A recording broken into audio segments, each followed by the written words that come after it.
Gixxer 250 নিয়ে যে কথা বলতেছিলাম, জিক্সার 250 নিয়ে আসলে বলার তেমন কিছু নাই, কারণ এটার জন্য প্রশংসা করে শেষ করা যাবে না।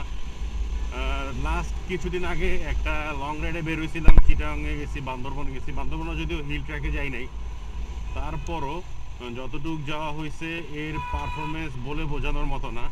আমি এর আগে জিক্সার SF 150টা চালাইছি, বেশ কিছুদিন চালাইছি, প্রায় 3 বছরের মতো চালাইছি। ওইটা ছিল আমার খুব পছন্দের একটা বাইক। বাইকটা সেল করার পরে প্রচণ্ড মন খারাপ ছিল।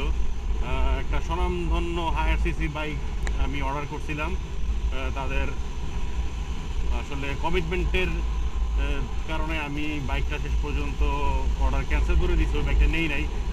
তারপরে জিক্সার 250 নেওয়ার জন্য মন স্থির করে ফেললাম এবং জিক্সার 250 নিয়ে নিলাম। মজার ব্যাপার হচ্ছে, যেই কারণে আমি সেই স্বনামধন্য কোম্পানির বাইকটা নেই নাই, ঠিক ওই কারণটারই উল্টা দিকটা আমি এখানে ফিল করছি।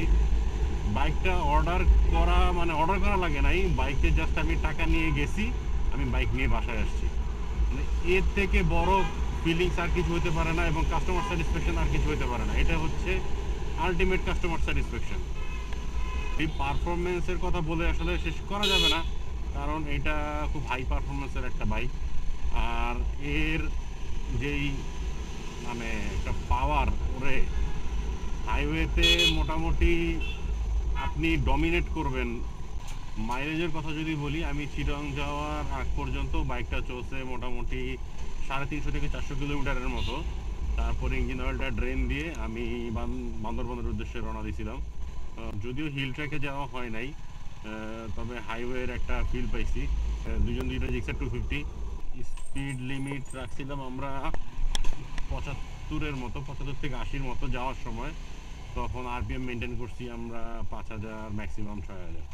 তো এই 5 থেকে 6000 RPM মেনটেন করে আমাদের মাইলেজ আসছে 46 কিলোমিটার পার লিটার।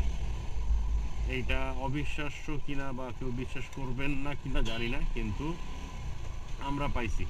আমরা বান্দরবন ঘুরছি, ঘুরে টুরে যখন আবার ঢাকায় ব্যাক করছি, ঢাকায় ব্যাক করার পরে আবার যখন ফুল ট্যাঙ্ক অয়েল করছি, তখন হিসাব করে দেখলাম এবার চলছে 44 কিলোমিটার পার লিটার। আমি খুবই অবাক যে 250 সিসির একটা বাইক যে কিনা মাইলেজ দিচ্ছে 40-র উপরে, এটা খুবই ভালো একটা দিক। যদিও সিটিতে ওভাবে চেক করা হয় নাই, কারণ ম্যাক্সিমাম সময়ই সিটিতে আসলে জ্যামেই দাঁড়ায় থাকা লাগে। আসলে RPM খুব মেনটেন করে চলছিলাম, তাই হয়তো মাইলেজটা অনেক বেশি পাইছি। আর ব্যাক করার সময় চিটাগাং থেকে RPM মেনটেন করছিলাম 6 থেকে 7000। তো আমার কাছে মনে হয় ব্রেক ইন পিরিয়ডটা আমরা খুব সুন্দরভাবে মেনটেন করছি। ইঞ্জিনের কথা যদি বলি, এত স্মুথ ইঞ্জিন, রিফাইন ইঞ্জিনের যে একটা পার্থক্য, এটা আমি পাচ্ছি। কারণ আমার কাছে মনে হচ্ছে আগের ইঞ্জিনটা থেকে, 150 সিসির ইঞ্জিনের থেকে এই ইঞ্জিনটা অনেক বেশি রিফাইন।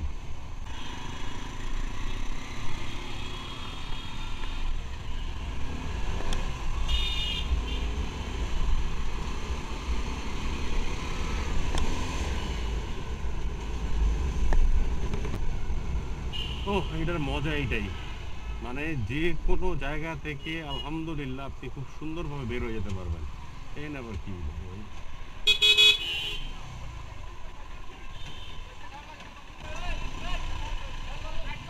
আগান আগান আগান আগান আগান চলেন। হ্যাঁ আগান আগান, হয়েছে, বাদ দেন, আর দেখা দেখি লাগবো না রোজার দিন। আচ্ছা, এই বাইকের কন্ট্রোলিং হচ্ছে মূল মজার বিষয়। মানে এটা কন্ট্রোল মনে হয় মাঝে মধ্যে মনে হয় এটা 2 আঙ্গুল দিয়ে কন্ট্রোল করি।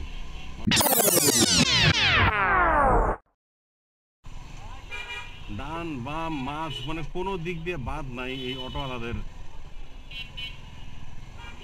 কয়েকদিন আগে একটা মিম দেখতেছিলাম, পৃথিবীর 70 ভাগ হচ্ছে পানি আর 30 ভাগ অটো। স্বাভাবিক বাইককে শুধু শুধু পার্ট বাই পার্ট খুলে এটাকে আবার লাগানো কোনো দরকার নাই আসলে। আর যেখানে সেখান থেকে মাস্টার সার্ভিস করাটা আসলে আরও বিপজ্জনক। যদি অফিসিয়াল বাইক হয় সেক্ষেত্রে অফিসিয়াল যেই সার্ভিস সেন্টার আছে ওইখান থেকে মাস্টার সার্ভিস করাটা ভালো, আদারওয়াইজ করার দরকার নেই।